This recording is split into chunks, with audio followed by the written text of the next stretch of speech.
Começou mais um Entendo Nada, é o número 87 e o tema de hoje é uma pergunta: volta às aulas?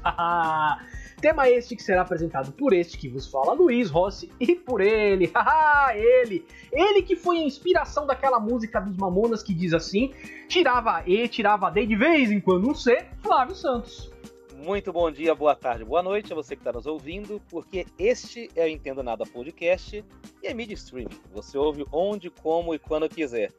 Olha, eu não vou negar não, Luiz. Teve épocas da minha vida que foi assim mesmo. Quando a gente tirava um C, tinha que comemorar, principalmente em matemática. Eu acho a matéria muito legal, mas não nego que foi a que me deu mais trabalho na escola, principalmente quando eu comecei a aprender função polinomial.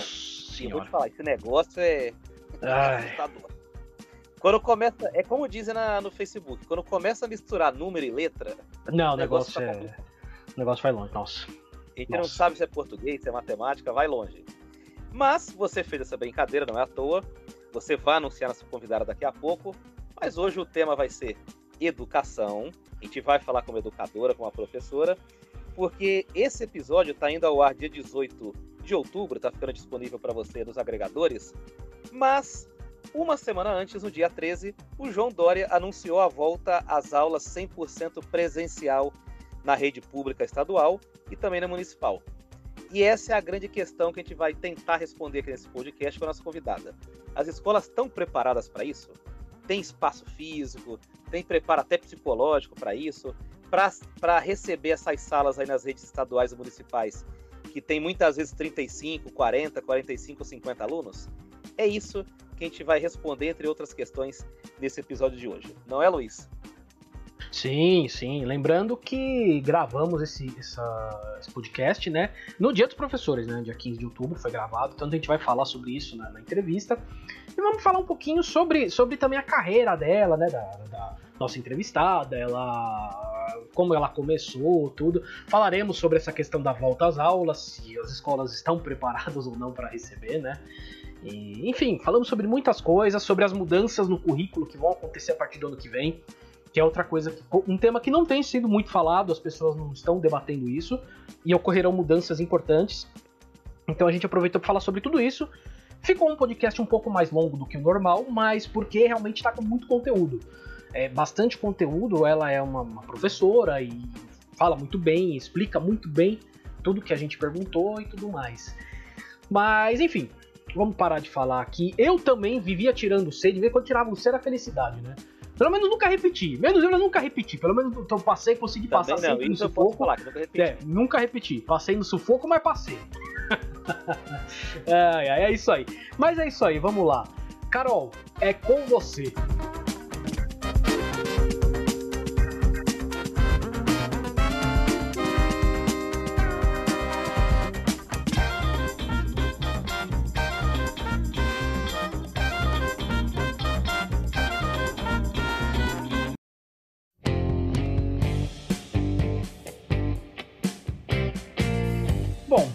Tá certo que estamos com uma professora aqui hoje, mas eu não vou deixar de dar a minha eterna redundância aqui, que os nossos ouvintes já ouviram a nossa introdução. Então, nós vamos agora para a entrevista. E eu começo com a clássica pergunta do Entendo Nada, que é a que os nossos convidados dizem ser a mais difícil. Vamos ver se a professora Carol, ou a professora Caroline, vai achar também. Carol, quem é você e o que você faz? Boa noite a todos, estou muito feliz por participar dessa noite. Primeiramente, feliz dia dos professores para todos nós, né? Para você que escolheu essa profissão, né? É uma profissão muito promissora, é maravilhoso ser professor, né? Mesmo no nosso país onde há tantas dificuldades, é um dia que nós não apenas comemoramos, mas também temos muitas coisas a colocar em pauta, a refletir sobre a questão da educação, né? Eu sou a Caroline, sou professora de língua portuguesa e inglesa, do Centro de Educação Tecnológica Paula Souza, do estado de São Paulo. E para mim é uma alegria muito grande estar com os meus alunos, né? E esse dia me traz muitas questões, né? Muita coisa tem que ser pensada, principalmente nesse contexto da pandemia em que nós estamos vivendo. Infelizmente, a pandemia ela mexeu bastante com a estrutura social, né? Não só da nossa sociedade, mas da sociedade mundial, por assim dizer, né? E a educação ela vem aí com muitas questões, né, a serem repensadas. E agora, com o contexto da Covid, muita coisa vai mudar, e já está mudando, né? Agora, recentemente, no nosso estado, as aulas vão voltar presenciais, né? Foi determinado pelo governo do estado a volta obrigatória. Então, muitas dúvidas, muitos anseios das famílias vão vir à tona. Então, o lado também do profissional, ele também está bastante mexido, né? Mas é algo que a gente vai ter que passar. Então, são dificuldades que tanto o lado das famílias como o lado dos profissionais da educação vão sofrer aí com algumas transformações, né? Nós passamos aí, desde o contexto da pandemia, por diversas provações, né? E essa vai ser mais uma, né? Então, com certeza vai ser mais um desafio para nós, né? Então, esse dia 15 é mais uma pauta para ser colocada aí para a gente pensar, levantar questionamentos, né? E para a gente conversar um pouquinho a respeito. Bem lembrado, né? A gente está gravando no dia 15, né? Hoje, dia 15, sexta-feira, dia dos professores. O episódio já está, quem está ouvindo aí, foi no dia 18 que ele entrou no ar, né? Mas sim, estamos gravando no dia 15 de maneira pensada, mas a gente pensou em gravar hoje porque é o dia dos professores. Então, realmente, muito legal você ter falado do dia dos professores e tudo mais. Você acabou tocando em duas questões, que seriam as duas próximas questões. Você citou, né? Eu vou fazer uma delas, né? Que eu acho que eu faria uma, mas eu vou inverter, vou fazer essa aqui primeiro. Que você falou da pandemia. Você falou da pandemia e não tem como, né? A gente tá na pandemia ainda, apesar de muita gente achar que não, né? A gente ainda tá, né? Ela tá passando, mas a gente ainda tá. E vimos, todo mundo sofreu com a pandemia. Todo mundo passou por alguma coisa, todo mundo perdeu alguma coisa, todo mundo perdeu alguém. Então, assim, na questão da educação, que eu vi na época, muitos amigos meus que são professores também, que apanharam muito para entender e tal, e os alunos também. Como a pandemia afetou a educação? Bom, nós vimos que a pandemia, acho que não só a educação, né? Mas a pandemia, ela afetou todos os setores que envolvem a sociedade. Educação, saúde, a questão da cultura também, né? A segurança. Acho que todos os pilares que envolvem a sociedade foram atingidos, né? Porque, afinal de contas, a nossa geração ela nunca passou por um contexto parecido com esse. A educação ela sofreu com muitas provações. Essa questão do contexto tecnológico, você ter que adaptar as aulas, por exemplo, ensino remoto, trazer aí a possibilidade de você ministrar as aulas através da internet. Você levanta uma realidade que muitas pessoas não têm um acesso adequado às ferramentas tecnológicas para poder ter um ensino adequado, né? Oferecido pela maioria das instituições de ensino. E aquela falácia de que a maioria dos brasileiros tem acesso à internet. Uma coisa que não é verdade. Então, nós tivemos essa realidade escancarada com o contexto da pandemia, infelizmente. E muitos alunos tiveram essa perda em relação à qualidade de ensino. E foi prejudicado, né? A gente não pode maquiar. Infelizmente, a gente não pode tentar esconder que houve aí um fator prejudicial na qualidade de ensino, né? Principalmente no ensino público, em comunidades carentes, por exemplo. Não é? Então, a questão tecnológica, ela não é um fator que está em todos os cantos do nosso país, por exemplo. Né? Acessibilidade do uso das ferramentas tecnológicas, certo? E isso vai trazer um atraso no processo de ensino-aprendizagem. Isso é fato. Né? Evidentemente que isso pode ser recuperado, tá?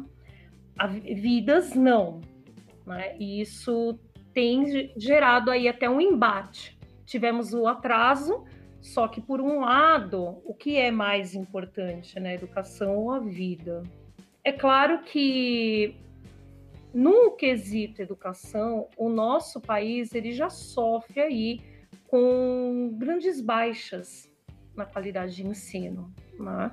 E esses números eu já falo em relação à educação pública, que os investimentos eles já não são adequados, né, como deveriam ser. Então a pandemia, ela prejudicou muito, evidentemente. Não tivemos assim o preparo. Também tem essa outra questão também, né? As autoridades governamentais, elas não tiveram assim o preparo adequado, mas a sociedade por um todo, não é? Porque, como eu mencionei a vocês, é um contexto que não estávamos preparados de uma maneira geral. E agora que as coisas estão caminhando ainda a passos lentos, depois que a vacinação começou a ser efetiva de uma certa forma, né? Ainda faltam, né? Ela ser mais engajada também, né? E nós temos aí cerca de 50% das pessoas devidamente imunizadas, não chega ainda a 50%, né? Os nossos jovens, por exemplo, de 12 a 17 anos, não têm ainda a segunda dose, né?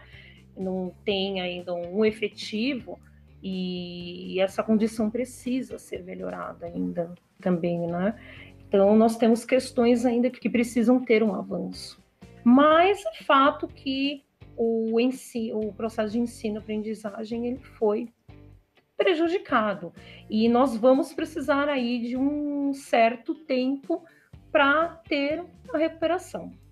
Sim, eu andei lendo aí também que tem crianças mais jovens, mais novinhos aí que estavam começando a aprender a ler e desaprenderam, né? Sim. E como vai ficar essa turminha, né? A educação infantil, por exemplo, né? E vai ter um fator prejudicial, né? Mas assim, é uma questão que você consegue recuperar. Tem que ter um plano de ação. Está gravando esse programa dia 15 de outubro e 2 dias atrás, dia 13, o Dória anunciou assim de maneira totalmente inesperada a volta 100% presencial nas escolas estaduais e municipais de São Paulo. Num primeiro momento ele disse que deveria voltar no dia 18, mas as escolas que alegaram que não tinham espaço físico para receber as crianças e adolescentes, elas poderiam fazer esse retorno dia 3 de novembro. Ou seja, dia 3 de novembro vai voltar todo mundo, inclusive sem nenhum distanciamento. No decreto lá que o Dória redigiu, tem isso. A única regra vai ser o álcool gel na sala e as máscaras. Você, Carol, que conhece a rede pública como ninguém, que tem experiência no ensino há muitos anos, você acha que tanto a rede pública estadual quanto a municipal, elas estão preparadas hoje, principalmente no aspecto físico, distanciamento, para receber essas crianças e adolescentes a partir do dia 3 de novembro? Bom, fomos aí meio que pegos de surpresa, entre aspas, né? A verdade é que pelo menos uma boa parte das escolas não tem condições. Isso é uma grande verdade. Mas há uma outra questão também. Eu falo a vocês que os jovens também, eles não respeitam o uso da máscara. Eles levam um pouco na brincadeira. E tem jovens que não estão se vacinando. Não acreditam na questão da veracidade da vacina. Então, são pontos que precisam ser levados em consideração, porque a vacina ela não é obrigatória, certo? Você não pode obrigar a criança ou adolescente, né, obrigar o responsável a vacinar os seus filhos. Então, tem essa questão também. Eu falo isso porque nós, né, eu, por exemplo, e já vi colegas comentando de alunos que já revelaram que não vão se vacinar e não se vacinaram. E tem jovens que, dentro do ambiente escolar, tiram a máscara e não usam, simplesmente. E agora, vocês imaginam com 100% da capacidade. E isso nos deixa um pouquinho amedrontados. Eu fico imaginando, só para acrescentar o que você está dizendo, pelo menos na minha época, quando eu estudava na escola pública, era muito comum ter sala de aulas com 40, 45 alunos. Eu não sei se ainda é essa a realidade, mas eu fico imaginando uma escola com 45 alunos, uma sala, querendo fazer um suposto distanciamento ali dentro. Não cabe. Porque não cabe. Simplesmente não cabe. Eu não sei como vai ser. Simplesmente. Vai ser meio difícil. Né? E agora, por exemplo, nós lidamos com alunos do ensino médio e técnico. Né? Ainda você pode utilizar o meio do diálogo. Né? Agora, imaginem com crianças. Né? A educação infantil, fundamental, o ensino fundamental 1, né? Como que esses professores vão agir para manter essas crianças com a utilização de álcool em gel? O pior, a utilização das máscaras, né? Então, a tarefa vai ser aí um pouco mais complexa para esses profissionais, né? E a organização em si. Com o adulto, com o aluno um pouquinho mais velho, com o adolescente, você conversando, mantendo o diálogo, é relativamente mais fácil.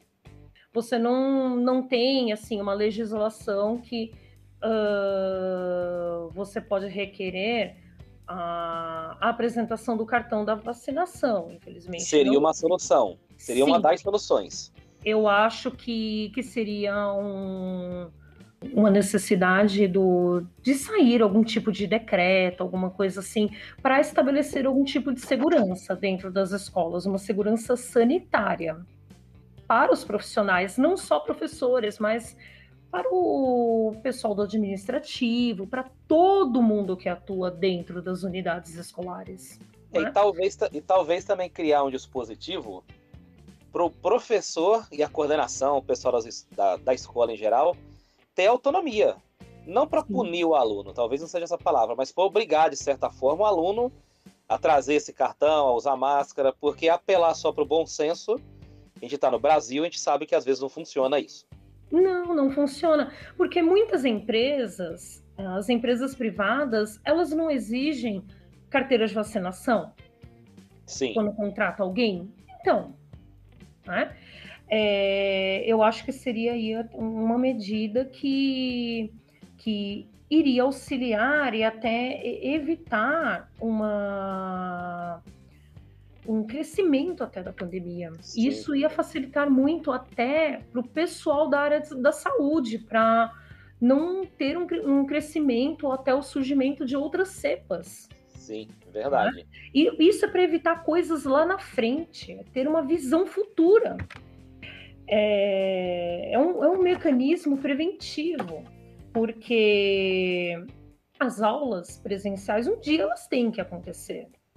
Né? Esse retorno ele tem que acontecer, mas você tem que ter todos os dispositivos de segurança funcionem, em primeiro lugar. E outra, uma organização que evite problemas futuros também. Mas a gente fica aí um pouquinho à mercê, né? E não deixa de trazer um certo receio para todos os envolvidos. Sim. Eu penso que, inclusive, o governo ele pensou em gerir os riscos de imagem dele, danos de imagem, quando ele diz no decreto lá que a partir do dia 3 de novembro não vai ter mais distanciamento na escola, vai ter só máscara e álcool gel, porque certamente vão pipocar fotos e vídeos de alunos amontoados nas escolas. Seja pela lotação das salas, ou seja porque eles estão cagando para distanciamento. Então o governo ele já falou que não vai ter obrigação nenhuma de distanciamento, justamente para não ser alvo de crítica depois. Ah, estão juntos lá, mas não estão obrigados. Então, tô tirando o meu da reta. Agora, eu tô muito curioso, indo até um pouco além da pandemia, falando de outro assunto, Carol, de ouvir a sua opinião a respeito de uma grande novidade que vai ser iniciada no ano que vem, que é o novo ensino médio.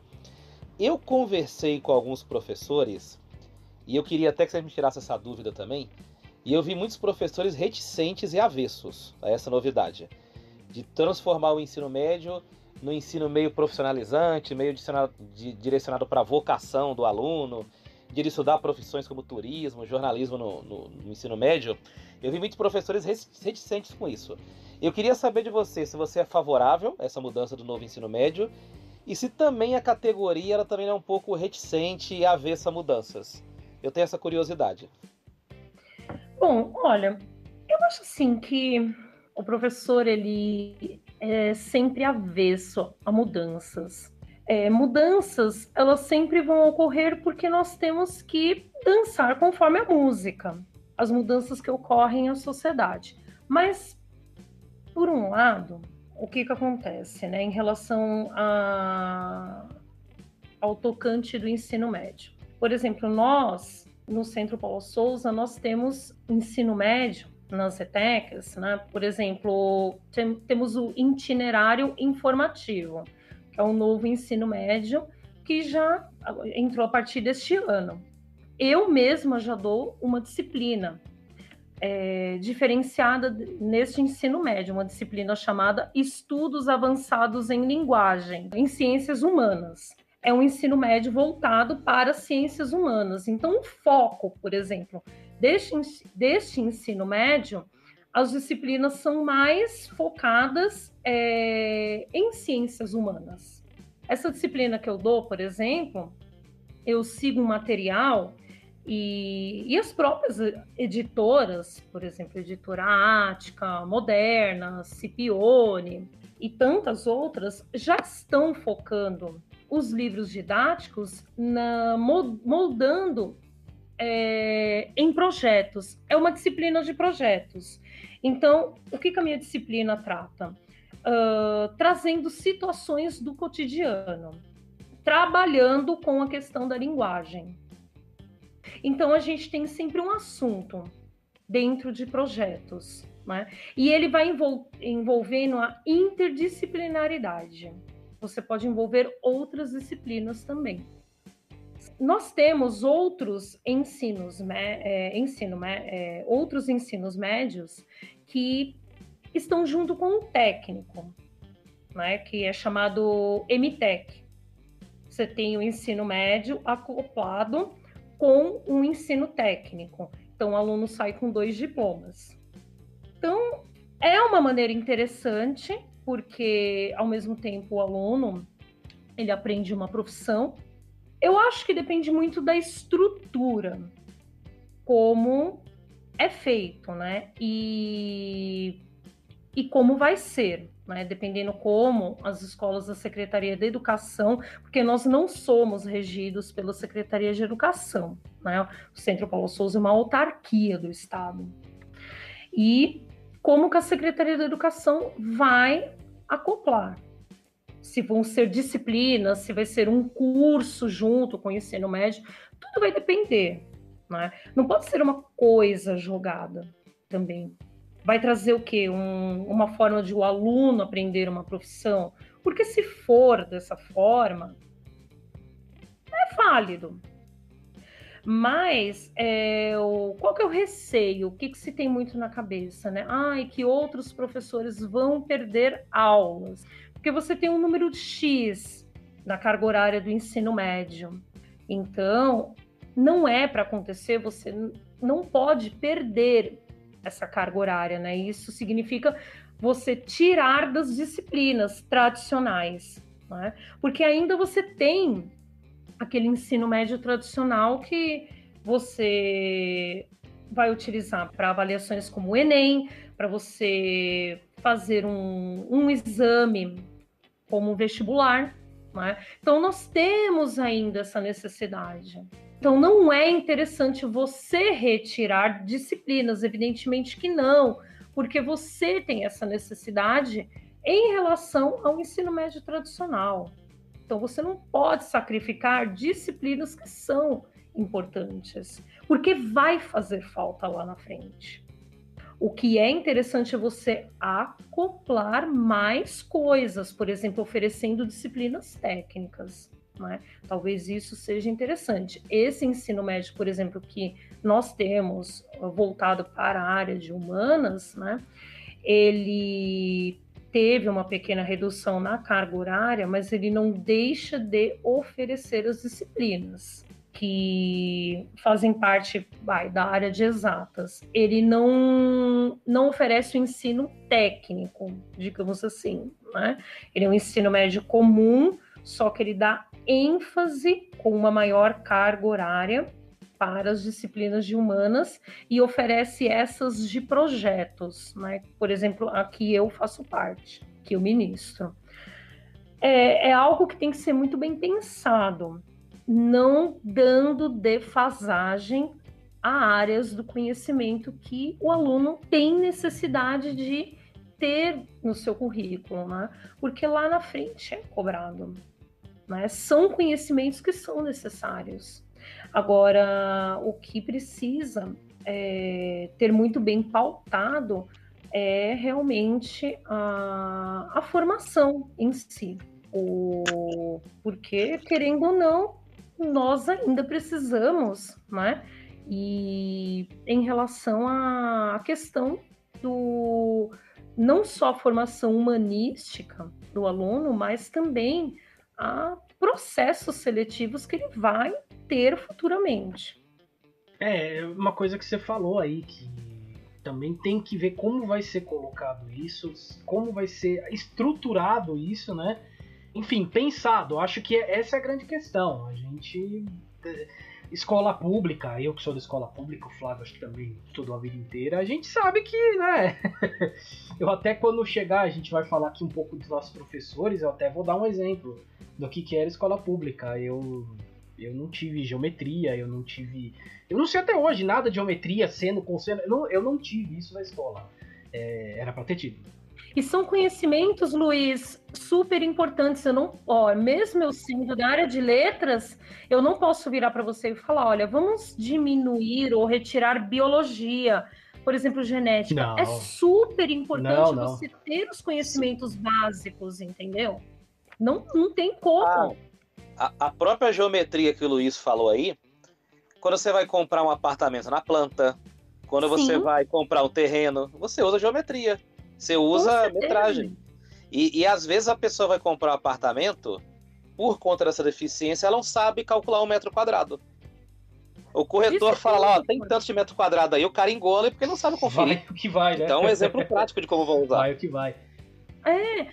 Por exemplo, as aulas de sociologia, filosofia, que envolve a questão do estudo social, você não pode deixar de ter. Então, assim, história, por exemplo, é impensável você ter que diminuir ou até mesmo deixar de ter essas disciplinas. Não envolve o estudo da nossa sociedade, não tem como. Sim. Química, os conhecimentos básicos de química, e química, gente, por exemplo, física e química são disciplinas que faltam, profissionais que vocês não imaginam quanto tem faltado na rede pública, por exemplo. Se eu não me engano, acho que a maior ausência, a maior deficiência assim, de professores na rede pública é de química. Porque além de ter pouca gente formada, o pessoal que se forma vai trabalhar em laboratório, vai trabalhar em indústria farmacêutica e foge da sala de aula. E com razão, a gente entende quando a pessoa foge, porque o salário é muito menos atrativo. Não, e eu falo para você, matemática tem faltado bastante, porque o pessoal está indo para instituições financeiras, vão para os bancos, por exemplo. Porque quem é que vai deixar, por exemplo, de entrar em um banco que você tem participação de lucros, você tem bom convênio e fora o salário para dar aula? Sim, dependendo, verdade. Né? E conte-se aí que o horário de trabalho de aula não acaba na sala de aula. O cara tem que trabalhar em casa, pesquisar matéria e tal. Só para... O Luiz vai passar para a próxima pergunta. Eu só queria partilhar aqui uma coisa que eu ouço muito no meio do jornalismo, que eu realmente fico puto quando ouço. O cara vai fazer uma conta e ele não sabe fazer a conta. Até aí normal. Eu também não sou nenhum gênio das contas, muito longe de ser um Einstein. Mas eu fico puto quando a pessoa fala assim, jornalista não precisa fazer conta. Gente, como que o jornalista não precisa fazer conta? Como o cara vai pegar um gráfico para ler? Como o cara vai ver um percentual? Tem que saber fazer pelo menos o básico da conta, gente. Como é que você vai analisar um contexto? Todas as áreas do conhecimento, a matemática ela está presente em tudo. Sim. Em tudo, simplesmente. Mas tá tudo mesmo. Olha que eu que sou formado em História, apesar de não estar na área, mas eu sou formado em História e tive que lidar com um pouco de matemática, assim. Como eu falei, me fez falta a geometria. É incrível. Na História, eu senti falta da geometria. Algumas vezes você vai tratar com algumas peças romanas ou gregas antigas, você tinha que saber o tamanho e tal. Me fez falta. Então, para se ter uma ideia, né, do mínimo que é o básico. Eu disse e falei isso porque era para eu ter tido geometria, não tive porque faltava professor, aulas, enfim. Então não adianta você ter um currículo perfeito, maravilhoso, lindo lá, formatado, se você não tem a base, né? Você não tem professor, a escola não tem exatamente tudo que você precisa. Então isso tem que ser muito bem pensado mesmo, essa mudança aí. Mas enfim, eu vou passar para a próxima pergunta. A gente vai ter uma sequência aqui de perguntas de ouvintes. Foram vários ouvintes aqui, achei bem legal. Depois eu vou até mandar um salve para todo mundo, né? Essa aqui foi o Aloysio Júnior. E aliás, essa é a pergunta que, olha, eu gostaria de poder falar que já, tem que ser hoje, né? Carol, quando os professores terão uma remuneração mais justa? Olha, essa é uma pergunta que eu acho que os professores se fazem há anos, né? Mas eu vou te dizer uma coisa. Eu acho que depende do ponto de vista de quem vê, né? Tem-se aquela visão que o professor passa fome, né? Praticamente, né? Mas a área docente, ela necessita de aperfeiçoamento como qualquer área do conhecimento. Eu costumo dizer para os alunos que, quando eu era pequena, eu sempre ouvia a seguinte colocação, né? Que o advogado, ele deve estudar sempre, né? Porque você tem muitas mudanças em códigos, né? Por exemplo, o Vademecum, né? O famoso Vademecum, ele tem atualizações constantes, né? A área da saúde, por exemplo, os médicos, eles precisam estudar constantemente, porque você tem aí inúmeras mudanças em relação a doenças, né? A questões na área de cirurgias, aperfeiçoamentos e por aí vai, né? E, por exemplo, a área de engenharia, você sempre tem alguma técnica nova, por exemplo, a engenharia civil, né? Na área de construção civil. Mas se você pensar hoje no contexto da tecnologia, né, muita coisa muda constantemente. Imagina um profissional de TI. São coisas novas a todo momento. A área da comunicação, por exemplo, eu imagino o Flávio, por exemplo, né? São notícias uma atrás da outra, então você precisa estar por dentro das atualidades, né? Sabendo o que está acontecendo no mundo toda hora, a cabeça deve borbulhar. Eu creio que todas as áreas do conhecimento você precisa ficar por dentro daquilo que você faz. E a área docente não é diferente. E com isso, acho que a remuneração ela está atrelada. O professor, ele não pode estacionar. Ele tem que ficar atento às mudanças, sempre. Eu já vi muitos colegas baterem de frente quanto ao uso de computador, gente. Não quero usar um notebook. Surreal. Não, é incrível, Flávio. Isso você olha, você acha um absurdo. O sujeito quer usar um mimeógrafo ainda. Sim. Não utiliza. Agora, por exemplo, a pandemia revelou muito isso, porque nós tivemos que ficar no ensino online. Então, muita gente quebrou a cabeça para montar as suas aulas. Nós utilizamos a plataforma da Microsoft Teams, né? E quando nós começamos a voltar para o presencial, que tinha que utilizar as duas, você ir para o presencial e utilizar o Teams, nossa, aí sim que só faltou dar uma pane no cérebro em muitos colegas, né? Então, a remuneração, gente, ela vai conforme você se aperfeiçoa. A área docente, ela vai conforme a sua dedicação. Se você busca, por exemplo, uma pós-graduação, um estrito sensu, que seria um mestrado, um doutorado, certo? Se você sempre procura participar de congressos, né? Se você faz uma publicação, são muitas coisas. E eu falo para vocês, eu não sou milionária, mas também eu não passo fome. Eu ia comentar isso. A Carol, ela tá falando e ela faz tudo isso. Então deve estar ganhando seus 20 pau, 30 pau por mês aí. Não cheguei nisso ainda, né? Eu não pretendo ficar milionária, mas se eu conseguir, não vou achar ruim. Mas eu graças a Deus, eu sou feliz onde eu estou, muito feliz. O principal motivo é você estar satisfeito.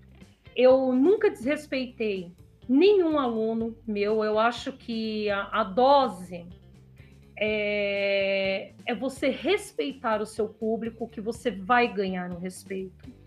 Com certeza, você ser feliz com aquilo que você está fazendo, que a sua satisfação sendo pessoal, a financeira ela vai vir. Eu acho que é em qualquer área que isso acontece, tá? Você não pode ser ambicioso. O importante é você ser feliz em primeiro lugar, tá? Sempre buscar aperfeiçoar os seus conhecimentos. Se você tem uma dificuldade de aprender, todos nós temos. Se você tem uma certa dificuldade, procure saná-la, procure alguém que te ajude. Eu tenho as minhas, né? E você perceber como docente que é uma troca de conhecimento. Tem muito docente que é soberbo, né? Você não pode ser assim.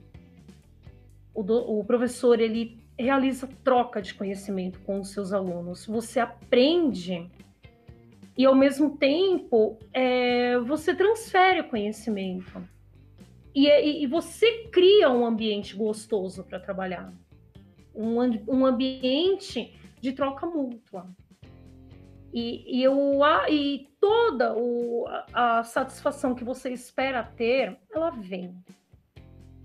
Eu penso dessa forma. Em todos esses anos que eu estou, eu iniciei em 2005, mais ou menos, quando eu estava no segundo ano da graduação. Comecei como professor eventual. A maioria dos alunos na rede pública não tem respeito com professor eventual. E eu nunca tive problema em relação a ser professor substituto. E eu já quis começar na graduação para ir adquirindo experiência. Não é fácil esse começo, lógico que não, né? Mas você já vai trilhando um caminho onde você vai adquirindo experiência e também o respeito mútuo. Em qual escola que você começou, Carol? Só por curiosidade. Eu comecei numa escola da Diretoria Centro, aqui em São Paulo mesmo, fica ali no bairro da Vila Guilherme, o Anésia Sincorá. Está lá até hoje, era a rua que os meus avós moravam, fica no bairro da Vila Guilherme, pertinho do Shopping Center Norte. Era uma curiosidade até que a Esther Angélico, nosso ouvinte, tinha mandado aqui pra gente a pergunta. Aí você começou já... É a Estefânia, é uma grande amiga, muito querida. Estefânia, né? Ela trabalha comigo no Centro Paula Souza, né? E assim, eu fui encarar. Eu lembro que a primeira sala de aula que eu entrei foi uma sala de sétima série, porque não tinha ainda essa nomenclatura de sétimo ano, oitavo ano, né? E era uma sala de sétima série e os alunos quase montaram em cima de mim, né? Quase fizeram um montinho em cima de mim, né? E eu me assustei muito. Mas, assim, e eu tinha que encarar. E eu estava substituindo, inclusive, Luiz, uma professora de história, né? Uhum. E, assim, são desafios. E o desafio, você deve encará-lo de frente. E há um recado que eu deixo para quem pretende ser professor, né? Porque na faculdade não ensinam. Não, imagina. Nenhuma, não é verdade, Flávio? Nenhuma faculdade vai. Você tem as aulas de prática de ensino, né? Mas ninguém ensina você a ser professor. Você vai aprender dando a cara para bater, né? E assim, eu fui buscar essa experiência, mas em momento algum eu olhei e falei, meu Deus do céu, deixa eu sair correndo daqui, que não é o que eu quero. Não, os primeiros dias assustam um pouquinho, com certeza, porque você vê aquela criançada, né? Aquela molecada fazendo aquela bagunça, né? Dá a impressão que você está nas portas, diante das portas do inferno, né? Mas aquilo passa, depois vai que é uma beleza, né?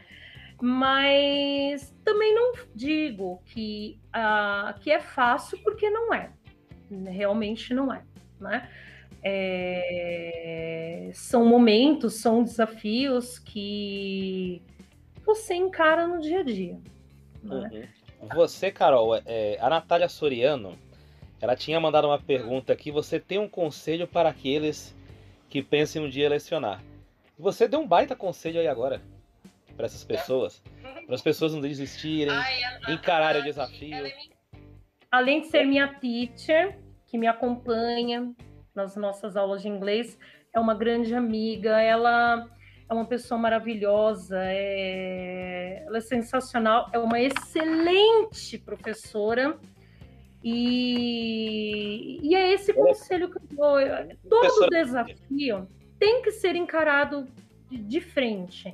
E a sociedade, ela, às vezes, como ela está por fora, ela tem uma visão errônea do professor, né? E os pais, por exemplo, os responsáveis, eles deveriam acompanhar um pouquinho mais de perto o trabalho do docente, acompanhar mais os seus filhos, principalmente no ensino público. Porque no ensino particular ainda tem-se uma cobrança, porque tem aquela ideia, eu estou pagando, né? Mas no ensino público você também paga. E as contribuições, os impostos? Eu fui secretária de escola. Antes de eu ir para a sala de aula, eu trabalhei na prefeitura de Guarulhos como secretária de escola, né? Então eu digo a vocês que a maioria, digamos aí, vamos 98%, vamos dizer assim, o pai e a mãe, ele vai só até o guichê da secretaria perguntar se tem a vaga, e se tem, ele faz a matrícula e pronto. Ele não entra na escola para conhecer, né? Ir até a sala de aula, ver como que é o trabalho do docente, né? A estrutura da escola toda. Isso é essencial. A família acompanhar a rotina da criança, do jovem dentro da escola. Ver o que a escola pode oferecer para o seu filho. Participar da rotina da escola. Ajudaria muito no próprio trabalho da escola por um todo. Não só chegar no guichê da escola. Né? Eu observava muito isso quando eu ficava só na secretaria. E também, depois que eu fui para a sala de aula, eu comecei, quando eu passei a ter esse olhar como docente, né? A escola, ela fica carente de ter essa participação dos pais, dos responsáveis. E tem essa diferença do ensino particular, né? Porque no ensino, na escola, no ensino privado, eu pago a mensalidade, né? Então eu quero participar de tudo, porque eu quero ver o investimento que eu estou fazendo. Mas, poxa, no público você também investe. Você é pagante de impostos. Você tem que quebrar essa visão. Você tem que enxergar aquilo que você também investe, porque você paga imposto. Você, como cidadão. Então, você também tem que ser participativo, certo? Na saúde também é a mesma coisa. Você tem que cobrar das autoridades. Onde que o seu dinheiro está sendo investido? Certo? Então, se tiver mais essa participação, né, mais esse empenho das famílias, então você pode ter a certeza que as escolas, por exemplo, elas não têm essa estrutura para receber o 100% da capacidade total, agora que foi decretado, né? A volta dos alunos. E não vai se ter aquela visão errônea. Os professores, né, a comunidade escolar não quer voltar porque não estão afim. Tem muita gente que pensa dessa forma, meninos. Muita gente, né? Eu imagino. Infelizmente. Eu imagino. São pessoas que não conhecem a estrutura das escolas públicas, né? Principalmente aquelas pessoas que têm os seus filhos no ensino privado, né? Porque é muito fácil você estabelecer uma crítica sem conhecer, né? Porque o ensino público, né, a estrutura de uma escola pública é muito diferente de uma escola privada. Muito, gente, vocês sabem disso. Principalmente para quem nunca pôs os pés dentro de uma escola pública. Maravilhoso seria se fossem iguais, né? Se oferecessem as mesmas condições. Claro que seria o ideal, mas não é. Então, é por isso que muitos docentes, muitas pessoas que atuam no administrativo de uma instituição pública está com medo, né, de receber a capacidade total, porque não tem estrutura. Realmente não tem. Não tem álcool em gel, não tem banheiro. Não tem sabonete. Não tem nada. Não tem sabonete, não tem. E aí você imagina, mas e o dinheiro do imposto, para onde vai? Para onde vai? Então. Essa é a pergunta. Para onde vai? Carol, você acabou já até respondendo, passando, né, um pouco por uma questão que a Vivian Borges e a Ludmilla Yalen mandaram, né? Mandaram a mesma questão, muito legal aqui. Que era qual o maior desafio e alegria de ser professora, né? Você acabou já comentando um pouco sobre isso, né? Dos desafios, da sua alegria, da vontade.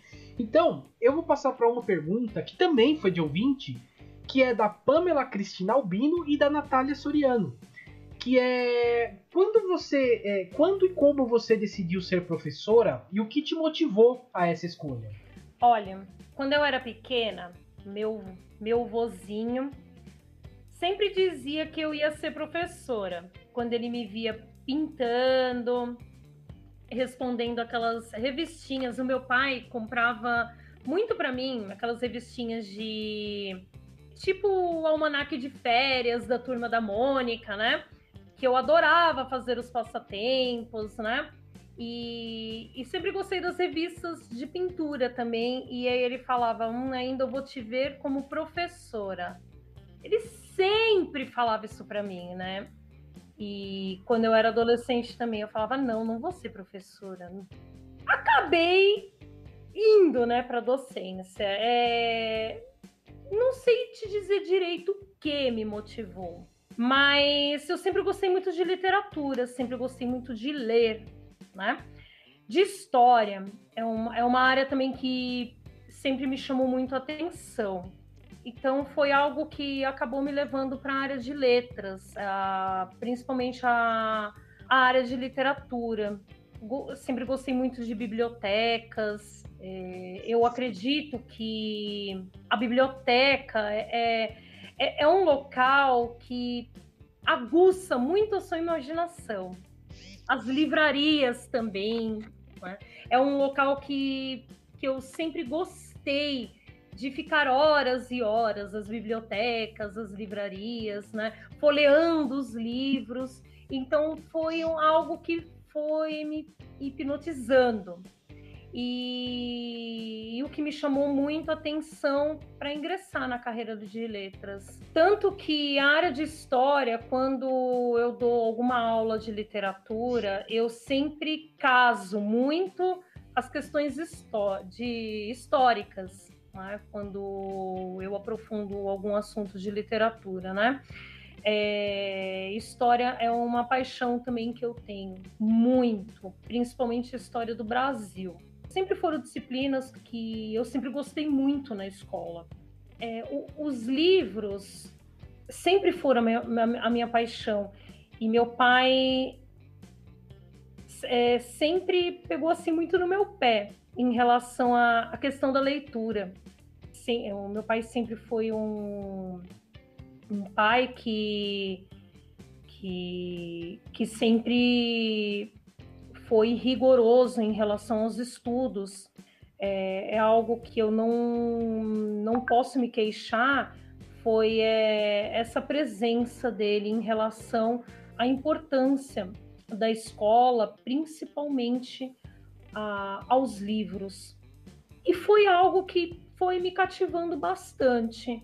Essa presença a leitura, ela abre a sua imaginação, te conecta a assuntos que você penetra com a sua imaginação, faz você desenvolver áreas em diversos assuntos, né? O livro, ele é muito precioso. Até muitos alunos me perguntam, né, se eu acho que o livro vai acabar e vai ser substituído pelo e-book. Eu acredito que não, né? Tem gosto para tudo, né? E o que eu observo que cada vez mais, principalmente as livrarias, elas têm chamado muito a atenção do público, né? E principalmente das crianças, né? Esse mercado editorial, ele tem atendido a vários gostos, né? Aliás, todos os tipos de gostos. Então, eu acho que a literatura em si, ela sempre vai cativar o público. E eu acho que é por causa da leitura que eu acabei adentrando a área em si. Muito legal. Já vem da família, né? Você teve desde pequena alguém que te falava isso e foi te te ajudando, foi avançando. Muito legal, muito bom, muito bom. A próxima questão também a gente acabou já tocando um pouco, mas não falamos muito sobre, né?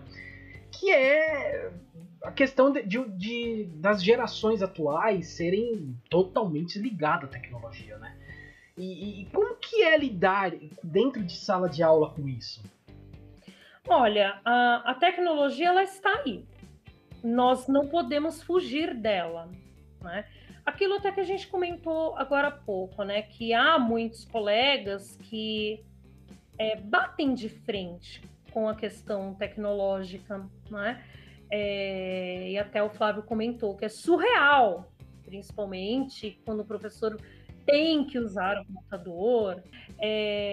Não adianta, Luiz. O professor, né? Eu acho que não só o professor, mas todas as áreas do conhecimento, você precisa saber pelo menos o básico para utilizar uma ferramenta tecnológica, né? E computador, o uso da internet, eles vieram para facilitar a nossa vida. E por que não utilizar? Eu, por exemplo, eu não consigo me imaginar sem um notebook nas mãos para as minhas aulas, por exemplo. Eu já ando com um notebook debaixo do braço. Esse negócio de ficar enchendo lousa não é comigo, sabe? Eu posso colocar alguma coisinha, por exemplo, algum esqueminha, né? Alguns pontos que eu quero falar a respeito, mas esse negócio de você ficar copiando trechos de livros, como cansei de ver colegas fazendo, e ainda vejo, não dá certo, sabe? E você vai, por exemplo, a um comércio, a pessoa pode ter uma porta, ela tem computador com um sistema para organizar o seu estoque. Pode ser comércio pitititico. Então, questões de tecnologia você não pode fugir, né? É uma realidade. Quem não aceita fica para trás, simplesmente. Carol, tem uma pergunta.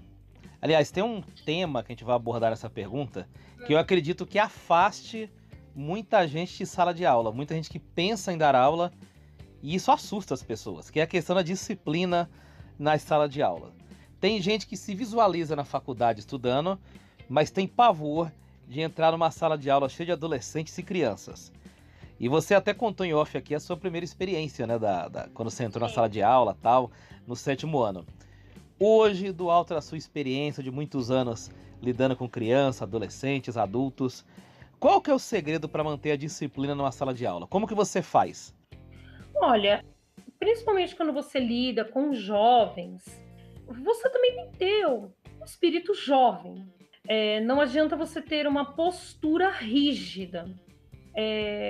Você tem que ter meio que uma linguagem como a deles, não que, por exemplo, você vai ter um grupo de jovens que fala somente gírias, você vai falar igual.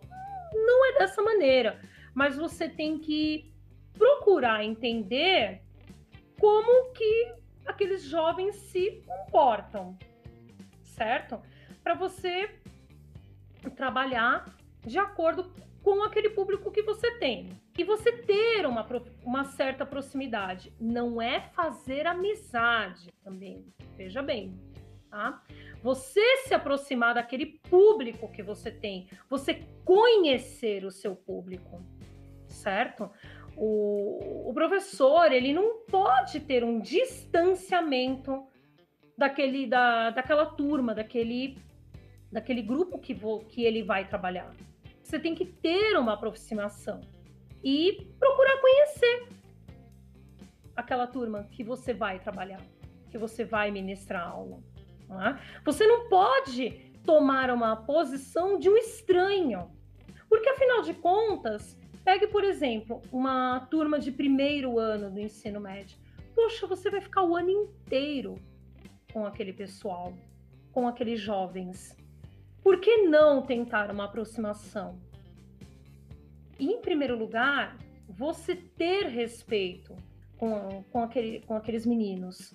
Você com certeza vai ter o respeito deles. E você mostrar a importância da sua disciplina. Você vai ganhar aqueles jovens.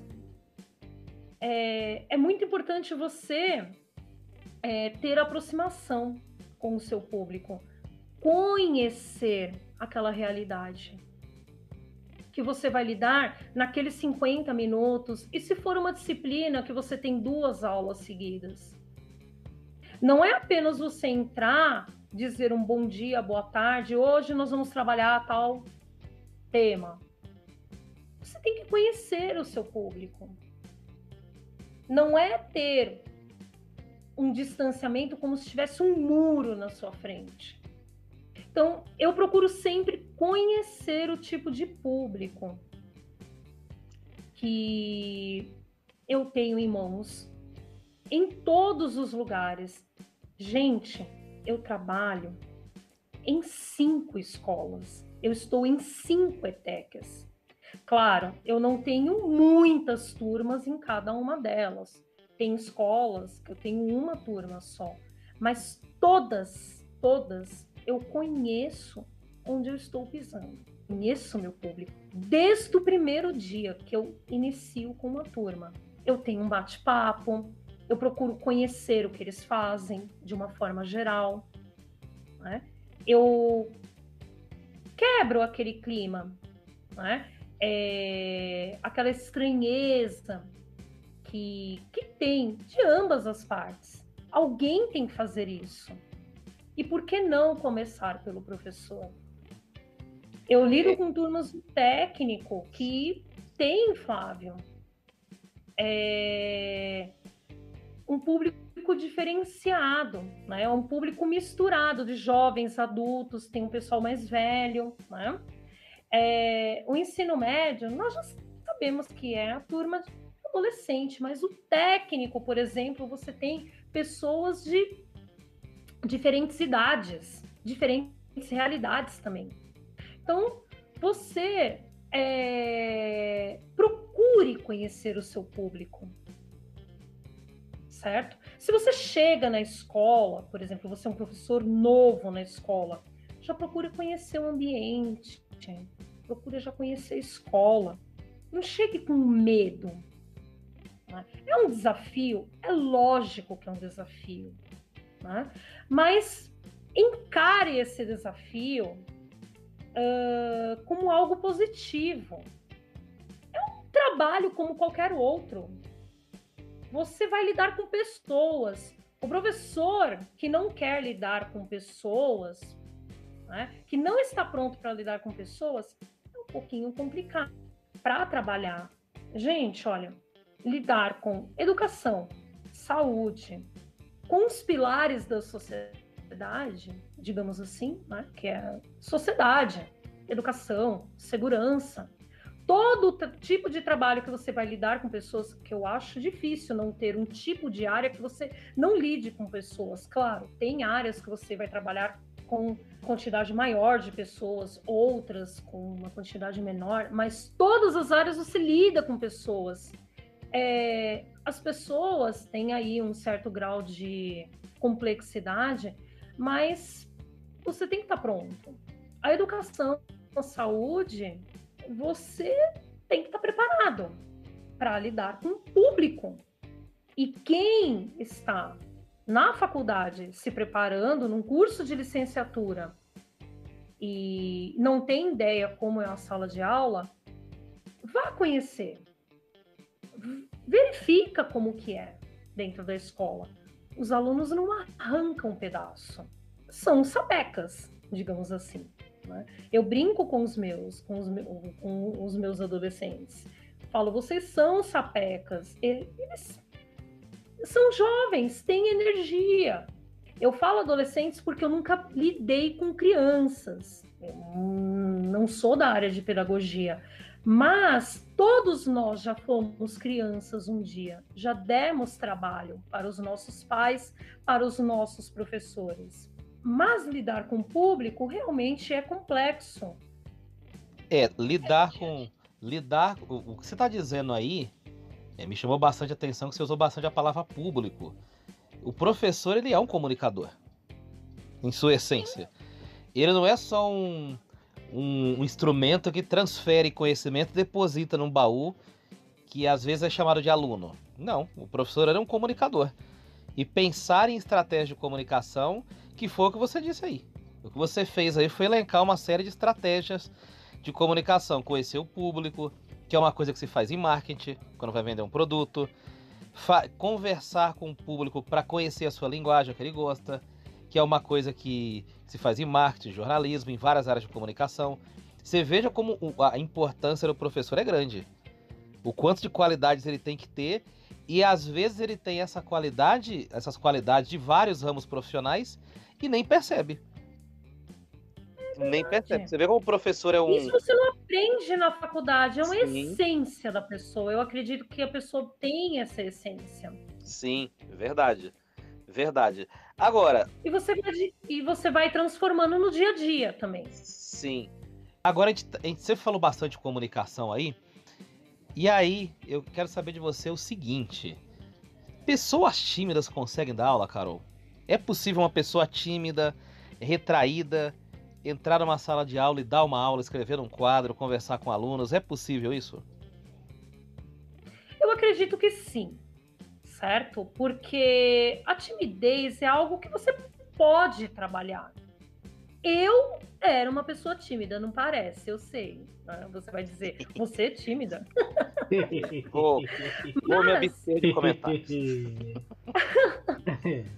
Eu me lembro quando eu fui fazer o mestrado, a primeira aula do mestrado, um dos nossos professores pediu para cada um dos alunos presentes fizesse uma apresentação, né, do que fazia, né, da sua trajetória. Eu fiquei morrendo de vergonha. E uma das colegas, né, que já me conhecia, falou assim: não acredito, você dá aula e está com vergonha? Né? Eu falei: dar aula é uma coisa, né? Você se apresentar é outra completamente diferente.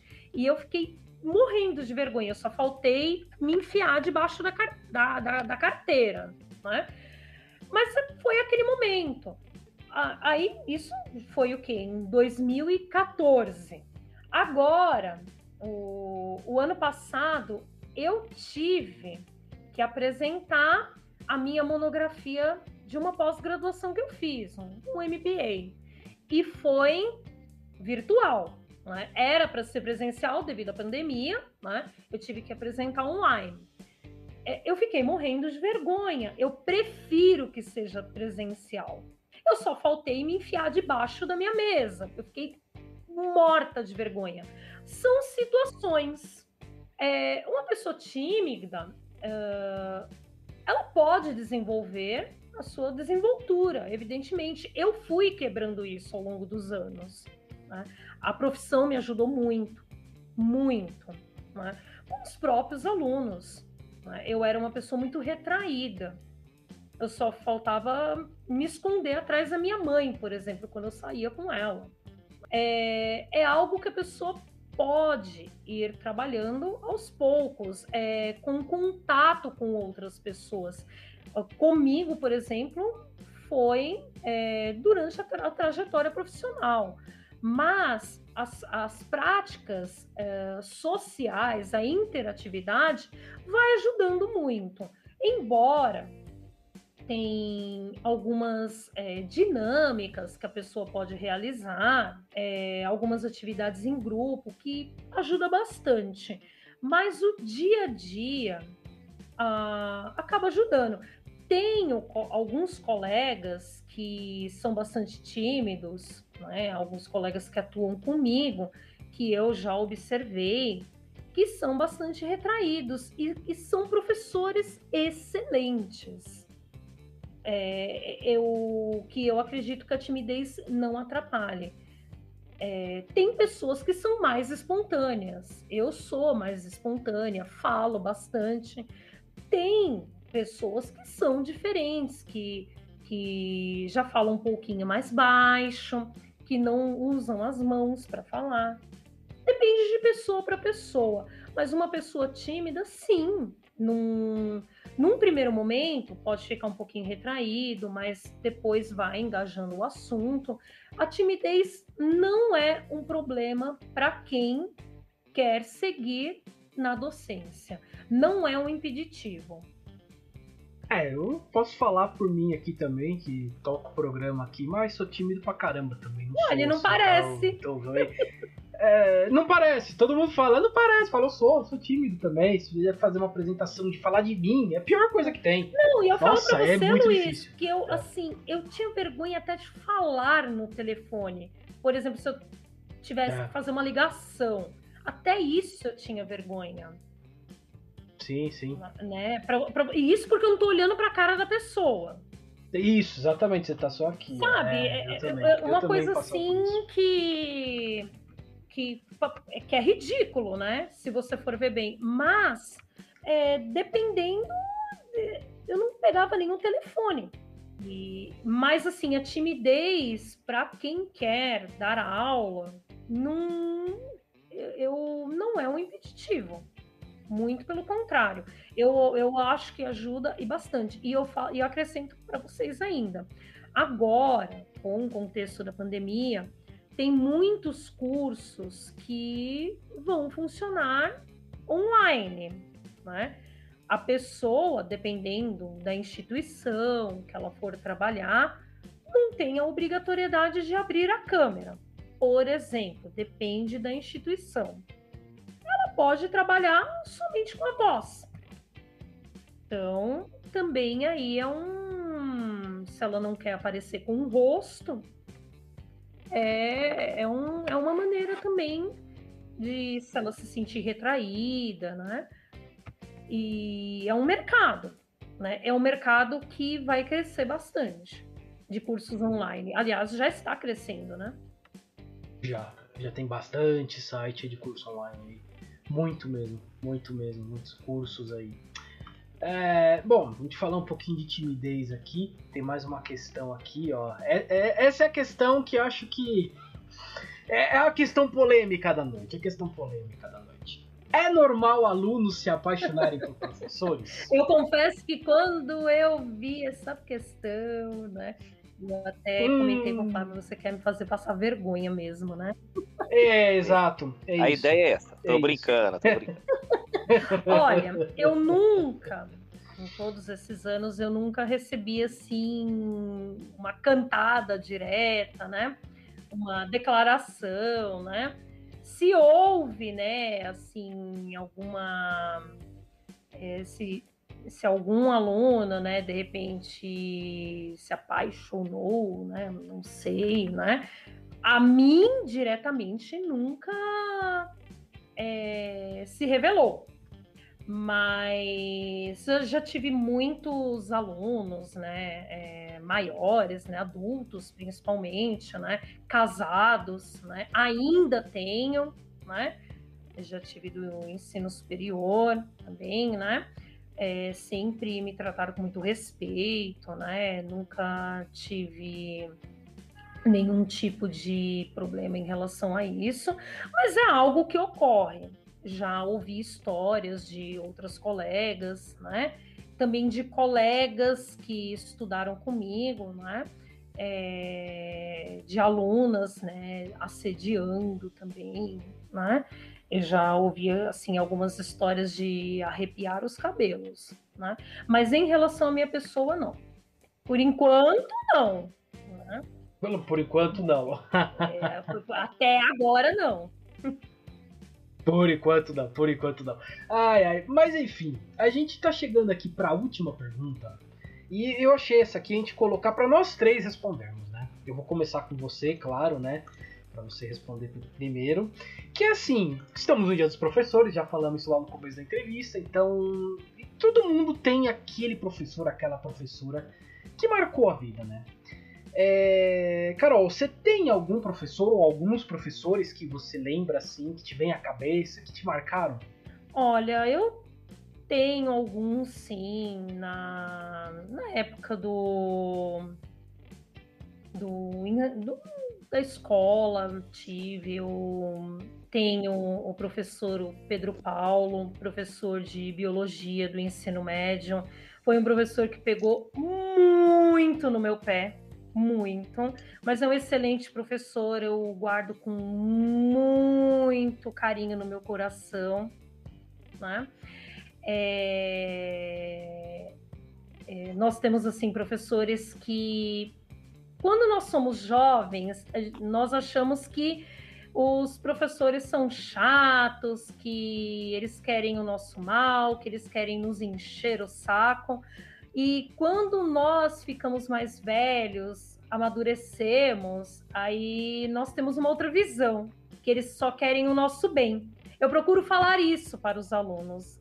E o Pedro Paulo, ele foi um desses professores, né, que eu guardo com muito carinho, né? Tenho muitas saudades dele. E também tenho alguns da faculdade, a professora Maria Márcia, de literatura, que inclusive ela foi nossa professora, né, Flávio? Sim, sim. Ela é uma excelente professora. professora, inclusive ela está no Centro Paula Souza. Me passa as redes sociais dela depois, se ela tiver. Não, com certeza, eu tenho. Então manda. E ela é uma professora que eu tenho muitas saudades. Eu lembro que eu ficava brava com a correção das provas dela. Ficava muito brava. Mas ela é uma professora, assim, que eu não tenho palavras. É maravilhosa.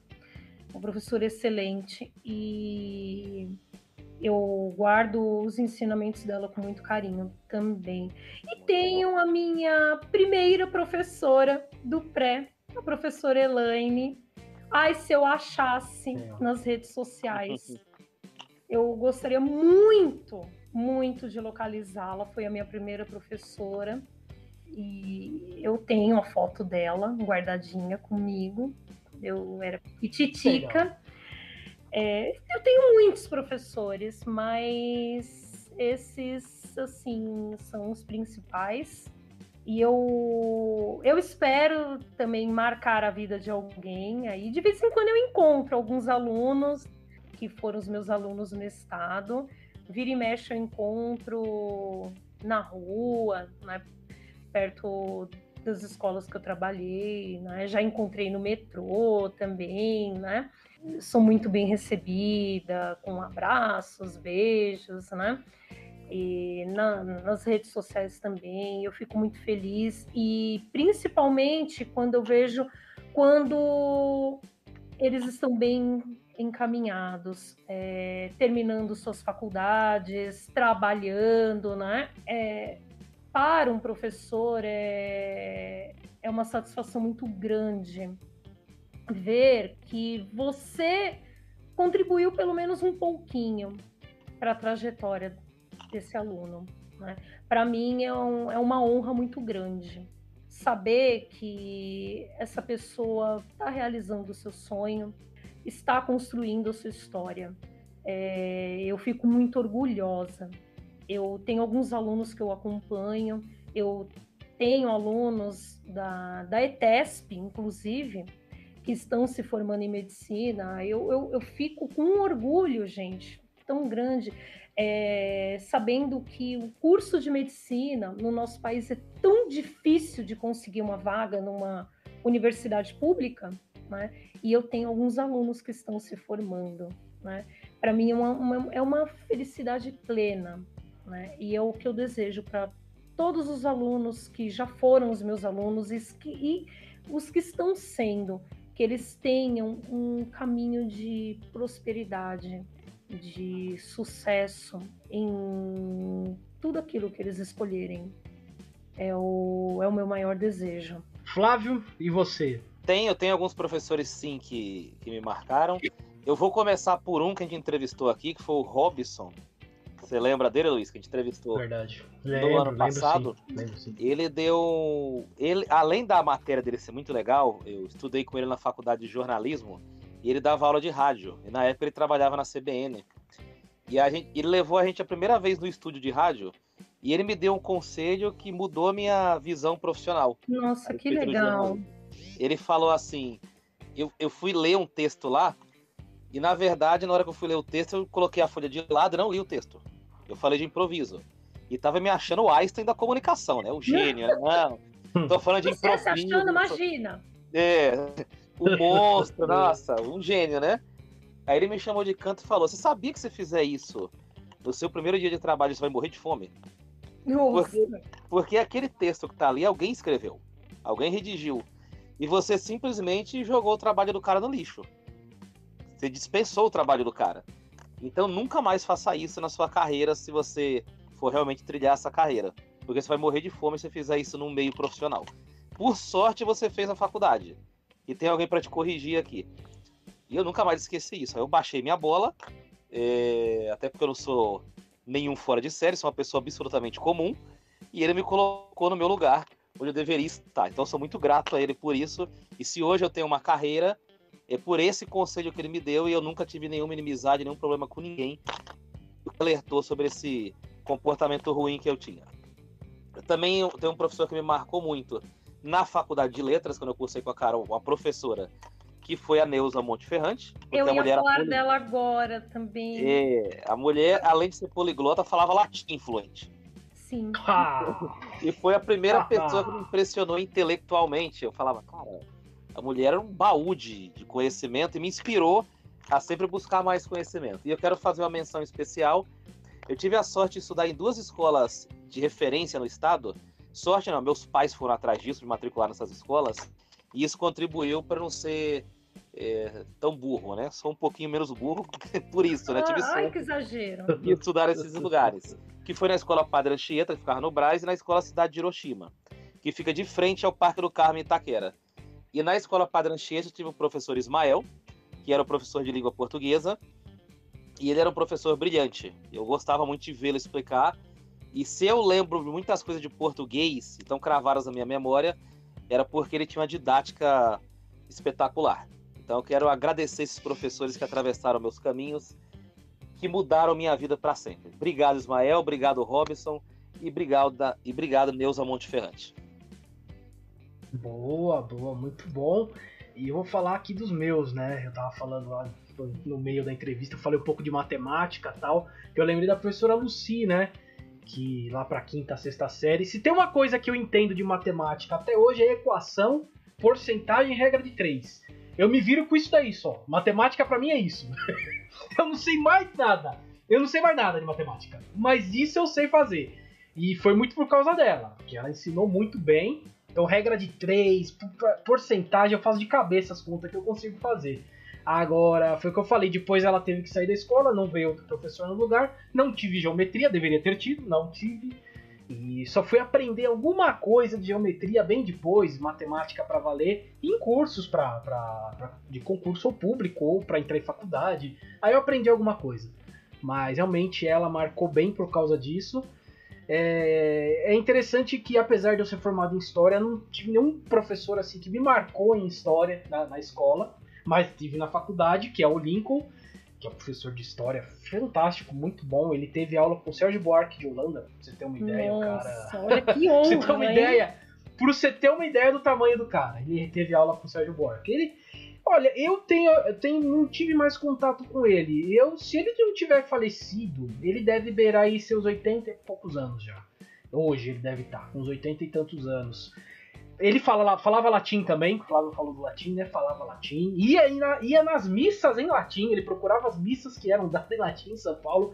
Ia nas missas, foi um baita professor de história que eu tive. O Mosteiro de São Bento ainda tem missa em latim. Né? Tem. Se eu não me engano, o Mosteiro de São Bento tem uma no Paraíso também. Que tem missas em latim. Eu sei que ele procurava, ele ia atrás. Não só aqui. Fizemos viagem, ele viajou, levou a gente pra Santos, fez uma baita viagem lá. Imagina calor em Santos, terno e gravata, na estica. Era uma figura, Nossa. era uma caricatura. Mas assim, o cara manjava demais. E também, muitas brigas na correção de prova também. Você foi falando, eu fui lembrando. Eu falei, puta, eu também brigava muito com ele, cara. Ninguém tirava 10 com ele, era incrível, ninguém tirava 10. Eu tirei um 9,5. Eu guardei essa prova, eu tenho essa prova guardada. Eu tirei um 9,5 com ele. Tem que colocar numa moldura isso aí, colocar no Não, quadro. tá guardado aqui, eu guardei, tá guardado até hoje. Eu falei, por que não vi 10? Não dava 10. É negócio assim. Mas enfim, esses são alguns professores. Eu sei que tem outros, eu tive outros professores, é que eu não consigo lembrar o nome de todo mundo. Né? Eu tive muitos professores, eu tava tentando lembrar minha primeira professora, eu não consigo lembrar o nome. Mas eu lembro dela, mas eu não consigo lembrar o nome. Mas você falou do pré, né? Eu lembrei também do pré aqui e tal. É isso, né? A gente tem alguns professores que nos marcam bem.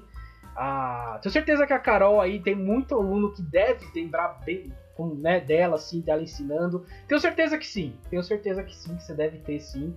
E quem sabe algum podcast aí um dia eles falem, né? Quem sabe? Chega aí e fala, né? A professora Carol, ou entrevista, a professora Carol, eu lembro dela e tal. Eu acho que tem sim. Eu acho que tem sim. Bom, a gente tá terminando a parte da entrevista aqui pra valer. Partir aqui pras nossas dicas culturais. Dicas culturais. Flávio Santos, o que você tem pra gente aí? Num programa que a gente entrevistou uma professora que trabalha justamente numa área que às vezes as disciplinas não são tão valorizadas assim, porque as pessoas não enxergam conexão entre o dia a dia e as disciplinas, eu quero indicar um livro para quem quer se apaixonar por matemática e entender a importância da matemática no dia a dia, além de contar o seu dinheiro colado com durex aí da carteira. O livro é do Malbataan, que era um matemático muito famoso até os anos 70 e 80, e o nome do livro é O Homem que Calculava. Ele conta a história de um matemático que chegou num reino da África, e ele começou a fazer uma série de desafios ao redor do país, desafios esses que eram propostos pelo rei do império. E aí ele dividiu o trigo no lugar, resolveu a questão da divisão dos bois em outro, mas ele ia fazendo cálculos matemáticos, cálculos geométricos, divisão de terreno, de maneira bem didática, e conforme você vai lendo o livro, você vai tendo a impressão que a matemática é fácil. Claro que não é, mas no mínimo você entende que ela é muito útil no dia a dia para resolver problemas do cotidiano. Então a minha dica cultural é o livro do Malbataan, O Homem que Calculava, para você se apaixonar por matemática. Olha só, gostei da dica. Anota aí. Boa dica. Li esse livro quando tava na escola também. Boa dica. Livro muito legal. Eu lembrei. Eu li esse livro na escola. Li mesmo. Muito legal sim. Bom, eu trouxe 2 dicas, são 2 livros também, mas não tem nada a ver com o tema que a gente tá debatendo aqui, não tem nada a ver. Um deles eu trouxe porque eu sei que a nossa convidada é fã do que eu vou falar aqui, né? Que é o livro Chaves, a História Oficial Ilustrada. Eu sei que ela gosta de Chaves. Eu lembro da outra entrevista lá atrás, em 2013. E eu fiquei eu estou magoada com a Televisa por não ter renovado o contrato com o SBT. Na verdade é uma briga um pouco mais profunda. Não foi bem com o SBT, a Televisa com a família do Bolanhos. E é uma briga um pouco mais, uma briga meio doida. A gente tem uma entrevista aqui, a gente entrevistou um super fã de Chaves, aqui ele tem um canal aí no YouTube e tudo mais, e ele explicou pra gente bem essa história, né? É a família do Chaves que brigou com a Televisa e mandou tirar, entendeu? Acabou o contrato e mandou tirar. Então ninguém pode mostrar no mundo mais, né? Até no YouTube é difícil achar episódios do Chaves. Até no porque YouTube. Na verdade eu não procurei mais, assim, também por sem tempo também, né? Mas até mandou retirar do Google. Mandou? Não, de tudo. Você não acha, é difícil achar. Do YouTube tem. Você tem que procurar lá de um jeito, só que você não acha com facilidade mais, não. Você não acha. É realmente uma situação bem complicada essa daí.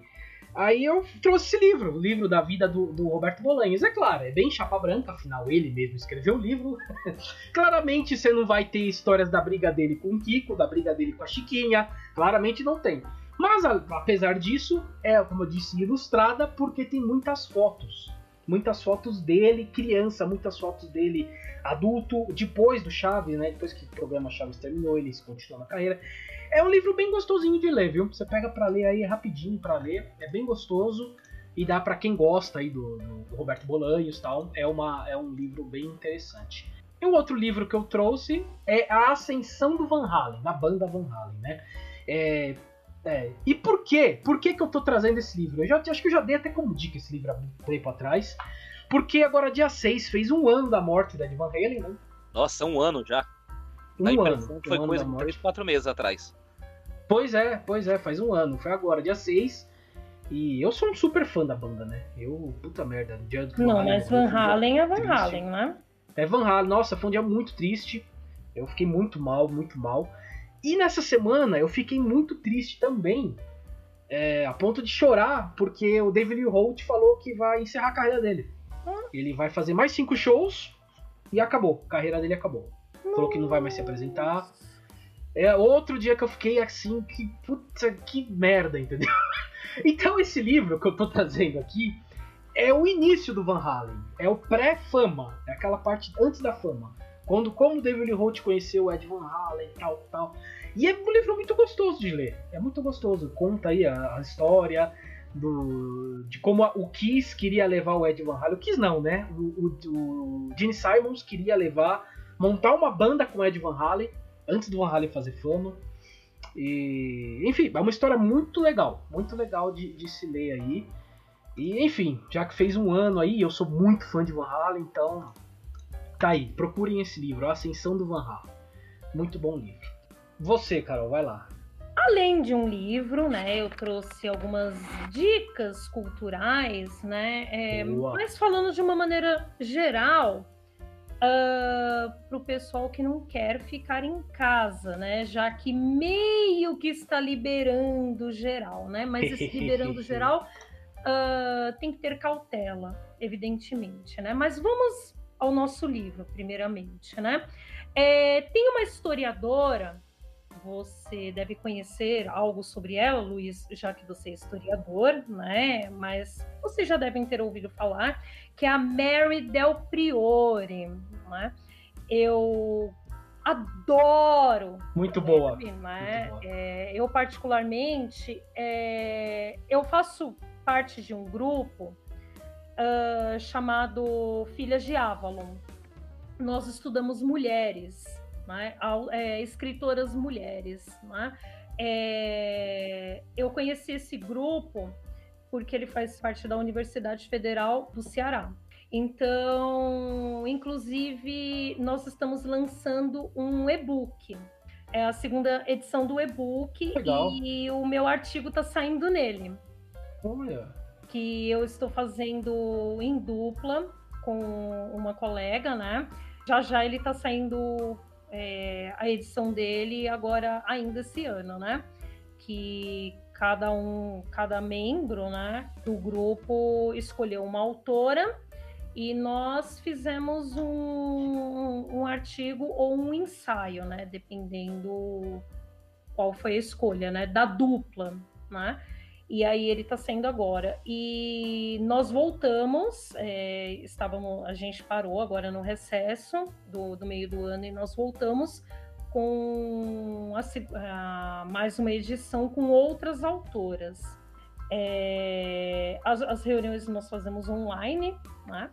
E a Mary, né, já é agora pessoal, né? Eu gosto muito da Mary e recentemente ela lançou um livro chamado Sobreviventes e Guerreiras, que seria uma breve história da mulher brasileira entre os anos de 1500 a 2000.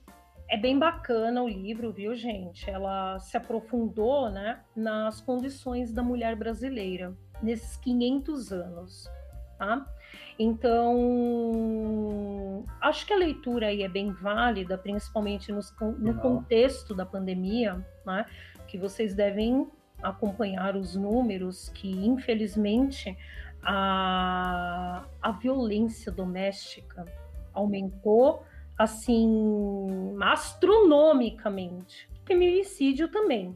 E é curioso, né, que todo esse contexto histórico, ele é muito forte. tratamento dado à mulher, né, é muito primitivo ainda, né, esse contexto patriarcal.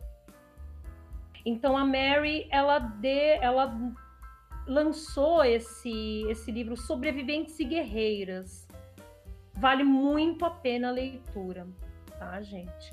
E a outra dica aí que eu dou, né, para quem já quer colocar as asinhas de fora, né, não aguenta mais ficar em casa, né, dicas culturais, né? Eu acho que a gente tem que valorizar o que temos na nossa cidade. Então, visitas a museus, por exemplo, o Museu da Língua Portuguesa, recentemente, ele foi reinaugurado, tá? E vale a pena aí a visita a ele, né? Ele, para quem não conhece, né? Ele, em 2015, se eu não me engano, ele acabou, né, sofrendo aí um incêndio de grandes proporções, né? Ficou fechado aí por um bom tempo, né? E ele foi reinaugurado agora em agosto, se eu não me engano. Foi isso, Flavinho? Não lembro exatamente o mês, mas foi coisa bem recente. Ele ficou agora, mais, né? Ele ficou anos fechado. Para mim foi muito triste acompanhar pela televisão ele em chamas. Foi uma coisa horrorosa, né? Foi bem chocante. E ele tá com uma exposição temporária que vai começar agora, dia 12 de novembro, né? Que é o Sonhei em Português, né? Falam que vai ser uma exposição muito bacana, né? Então já vai iniciar essa exposição, mas fora que o museu tem 3 andares aí com exposições permanentes, né? Que conta toda a trajetória da língua portuguesa, né? Toda essa questão histórica vale a pena conhecer, né? Fica na Estação da Luz, né? O acesso super fácil, e ele foi agora reinaugurado recentemente, né? Já está aberto ao público, né? Claro, né, gente, com todas aquelas condições, né? O uso de máscara, tudo bonitinho, né? O ingresso, ele tem um valor aí bem simbólico, né? Vende meia entrada, se eu não me engano, é menos de R$10. Sim, né? Era R$6. Era R$6. É mais ou menos essa faixa. E convenhamos que a cerveja tá mais cara que isso aí, gente. Vocês gastam mais no boteco do que para ir no Museu da Língua Portuguesa. Que muita gente usa essa desculpa que não consome cultura porque é caro. De fato, tem coisas que são realmente caras. Mas museus talvez sejam os passeios mais baratos que você possa fazer em São Paulo. Não, e outro também que eu ia indicar, o Museu de Arte Sacra, que também fica lá na Luz. Você pode aproveitar, né? E o ingresso, ele é bem irrisório. Parece que tem algum dia da semana que é gratuito. Eu não me recordo. Geralmente, né? É terça. Né? Você anda só um pouquinho a pé, né? Coisa mínima. Você vai, conhece o mosteiro também, né? Do Frei Galvão. E você tem toda aquela parte histórica também, né? Da questão da arte sacra, né? E são pontos da nossa história que a gente precisa valorizar. Né? E ainda tem a Pinacoteca ali perto. Isso que eu ia mencionar agora, né? Que tem exposições ali, uma atrás da outra. E assim, precisamos valorizar, né? Inclusive, apenas com a estação do metrô da Luz, você consegue aí visitar os 3, né? Sim. Praticamente. Eu só não falo do Museu do Ipiranga porque ele ainda está em reforma, né? E ele vai ser inaugurado ano que vem e vai ficar sensacional, né? Teve uma matéria aí recentemente, de uns 15 dias atrás, não sei se vocês chegaram a ver, que mexeram em toda a estrutura dele, claro, né? Não alterando, né, a questão do tombamento, né, histórico, mas ele vai ficar todo acessível para portadores de necessidades especiais. Mas, gente, essa questão de você conhecer o que a cidade oferece, você saber um pouco da história, né, do nosso país, da nossa cidade, isso é muito importante, né? Valorizar e aprender ao mesmo tempo, né? Vejam que eu puxo muito para a sardinha para o seu lado, viu, Luiz? Essa questão da história, né? Bom, eu sou suspeito, porque eu adoro museu, né? Eu adoro museu. Nossa, eu sou apaixonada por museu. Eu adoro e faz um tempo que eu não vou em museus aqui em São Paulo. Como eu fiquei morando fora um tempo aqui no interior, né? Acabei não vou. Agora que eu voltei para São Paulo, agora que eu tô pensando. Você falou da língua portuguesa, eu tô pensando em visitar o Museu do Imigrante. Sim, também. Uma outra dica que eu ia dar, né? Agora eu vou puxar um pouquinho da minha área, tá? Manda aí. A Biblioteca Mário de Andrade, né? A Biblioteca Mário de Andrade, ela é a segunda maior, assim, do nosso país, né? Ela perde só para a Biblioteca Nacional do Rio de Janeiro, né? Ela tem eventos, ela oferece aí muita atividade cultural e gratuito. Né? Vamos falar agora do que é de graça e todo mundo adora, né? Mas a Biblioteca Mário de Andrade, ela tem eventos aí para a população, né? E fora o acervo, né? O segundo maior acervo, né?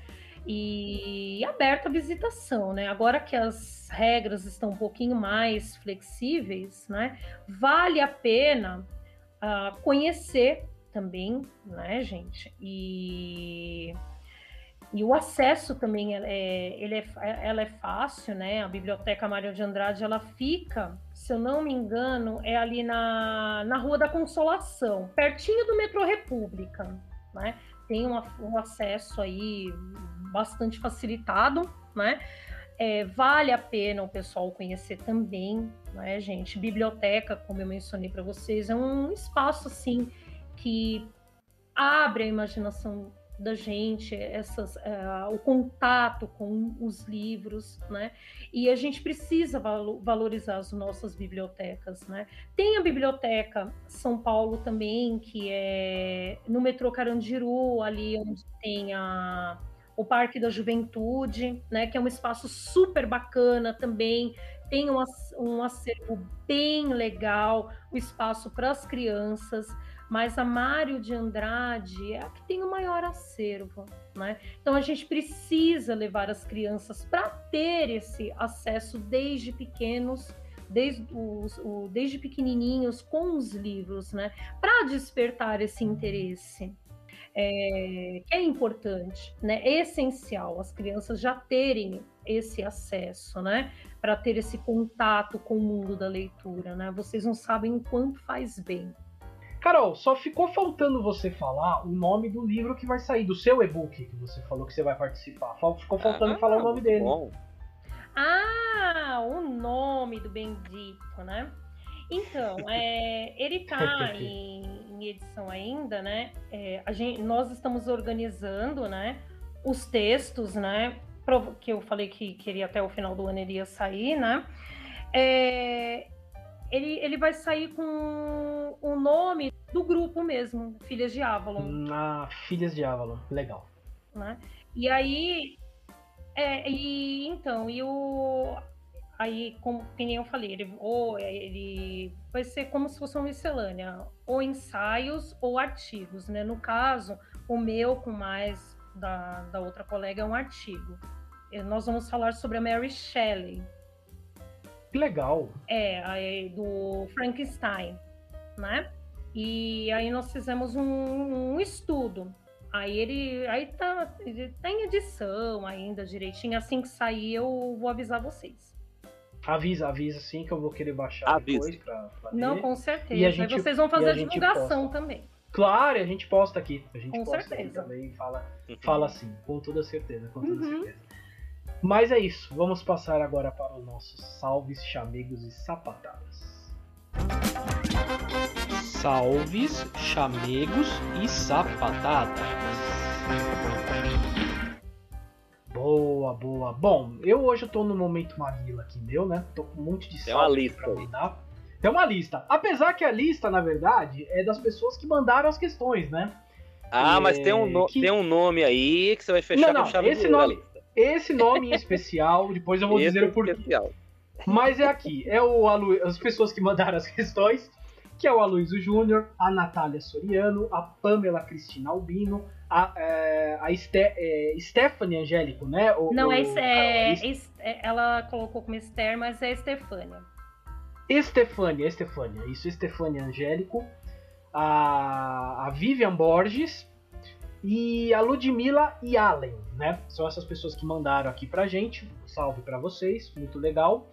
Eu tenho que falar aqui terá nessa semana, dia 19 e dia 20, terão 2 dias de palestras do CIASP, que é o Centro de Inclusão e Assistência às Pessoas com Necessidades Especiais.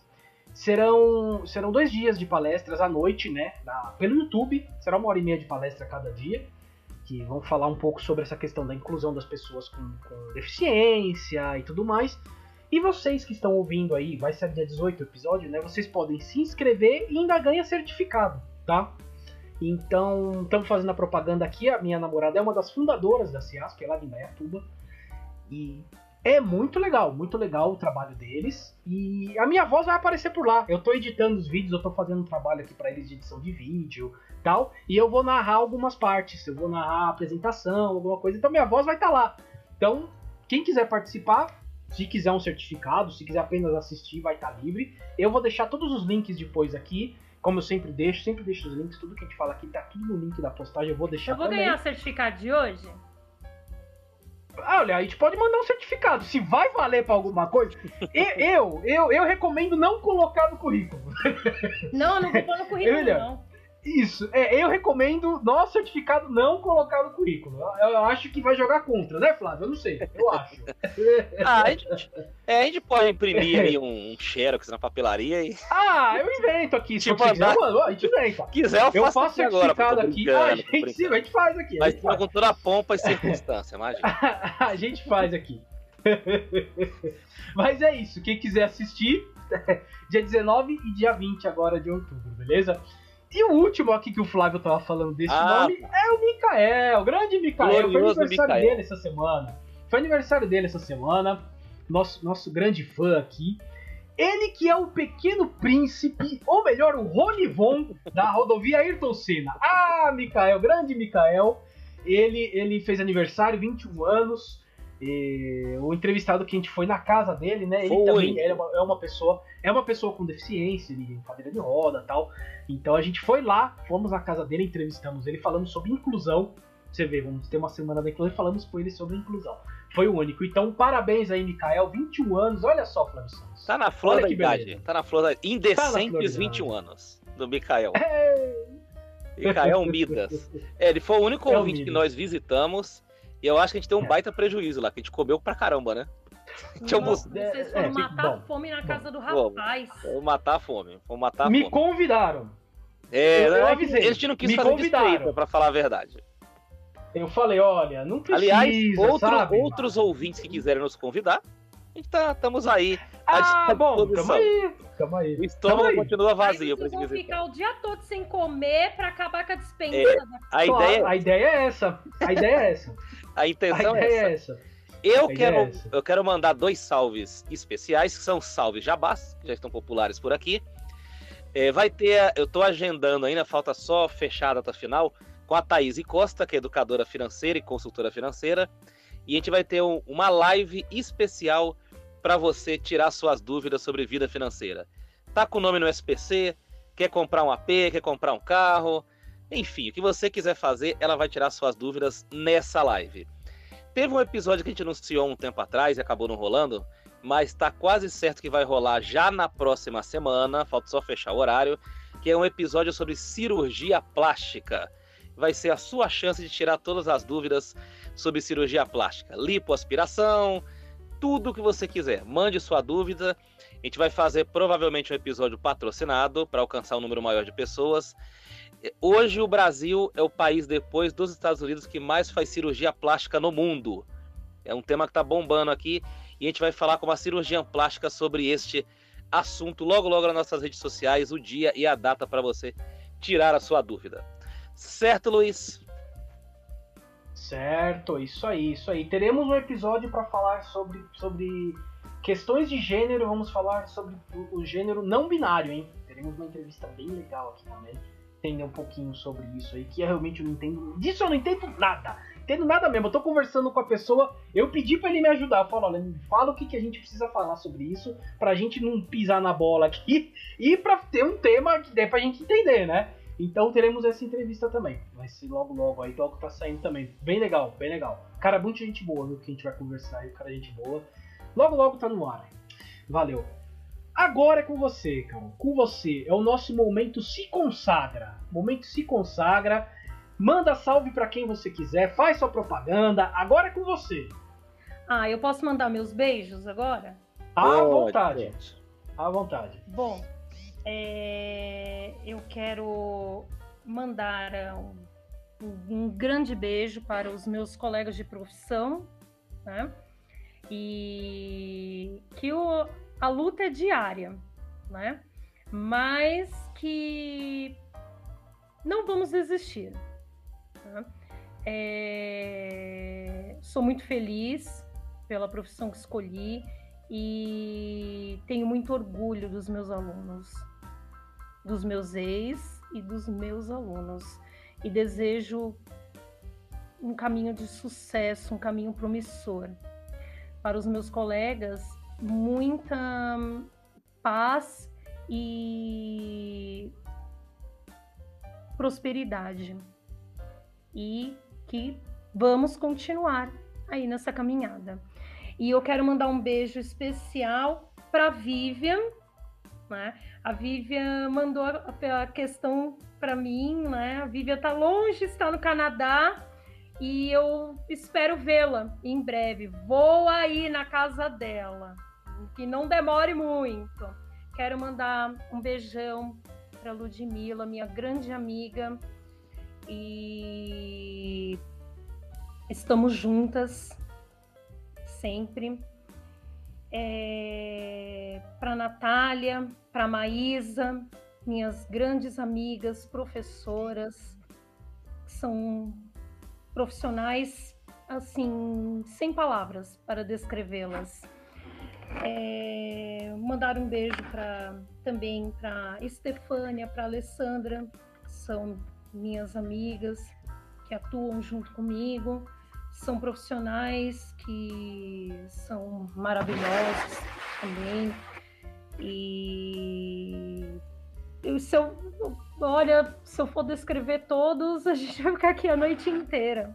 A minha amiga Pamela também me mandou também a sua pergunta com muito carinho, agradeço demais. Minha amiga do peito, desde criança, sempre junta comigo. Agradeço vocês, meninos, pela oportunidade que vocês me deram. Fiquei muito feliz com o convite e é sempre um prazer participar com vocês e muito... eu fico muito feliz, lisonjeada de verdade por participar desses encontros. Eu confesso que eu fico ainda tímida de aparecer na câmera. Eu falo, gente, timidez não é motivo para não ser professora. A gente fica assim um pouquinho com aquela vergonha, assim, mas depois passa, né? E de verdade eu gostaria de agradecer o carinho, o espaço. Vocês são sensacionais, de verdade. E valeu. Agradecer a todos os meus alunos que confiam no meu trabalho, no carinho que sempre me trataram. Podem ter certeza que a recíproca é a mesma. Valeu, muito obrigado. A gente que agradece você ter vindo aqui, fazer a entrevista, ficar aqui sexta-feira à noite, estamos aqui 10h50 aqui já. E tá tendo entrevista, a gente já fechou, voltou aqui umas 3 vezes e vamos continuar. A gente agradece, viu? Eu vou mandar um beijo para a professora Neuza também, viu, Flávio? Boa lembrança, boa De lembrança. saudades dela, viu? Ótima lembrança, ótima inspiração pra gente. Com Serviu de certeza. inspiração pra gente. Né? Se a gente sabe 2 ou 3 palavras em latim, a gente tem que agradecer. A gente deve a ela. Você deve a ela. Puella amante rosai. Eu nunca esqueço Ai, meu pai do céu. essas frases de latim. O Minha discípulo nossa. ama a rosa. Ai, Bom, Ai, eu quero agradecer muito a Carol pela participação. Não é a primeira vez que ela dá uma entrevista pra gente. Quando não nós vai ser tínhamos a um programa. última também. Não, as portas estão sempre abertas para você aqui. Inclusive, a gente vai divulgar o e-book aqui. Já temos um acordo aqui. Eu quero agradecer porque quando a gente tinha um programa na Web Rádio, que foi ao vivo daquela vez, numa situação muito mais caótica, com a internet caindo, aquela coisa toda, que a internet no Brasil, gente, para vocês que usam a internet hoje, Olha, que hoje, e a Carol topou o convite, deu uma baita entrevista naquela época, e agora não foi diferente. Quando eu sugeri, o Luiz sugeriu a Carol, a gente conversou aqui para chamá-la, a gente primeiro queria, claro, alguém articulado, alguém inteligente para falar, mas alguém que tivesse no meio, sabe? Alguém que não fosse teórico, alguém que não falasse do ar-condicionado de casa, é alguém que está na linha de frente da sala de aula. Por isso que a gente chamou a Carol aí do alto da sua timidez para dar essa entrevista aqui. Obrigadão, viu, Carol? Mais uma vez. Eu te agradeço. muito obrigado mesmo. Não vai ser a última, viu? Portas sempre abertas para você aqui. Beijão. Ai, muito obrigada. Olha, um beijão carinhoso para vocês e estarei sempre aqui à disposição. Podem contar comigo. Carol. Valeu, a gente agradece. Muito obrigado mesmo, foi uma aula, né, de uma professora, foi uma aula. Tenho certeza que muita gente vai gostar de ouvir. É isso aí, fechamos, Flávio? Fechamos, bora! Então, bora, fumos! Beijão! E bom Valeu, final de beijo. semana pra vocês, gente. Até. Valeu. Valeu. Tchau. Valeu! Tchau, tchau.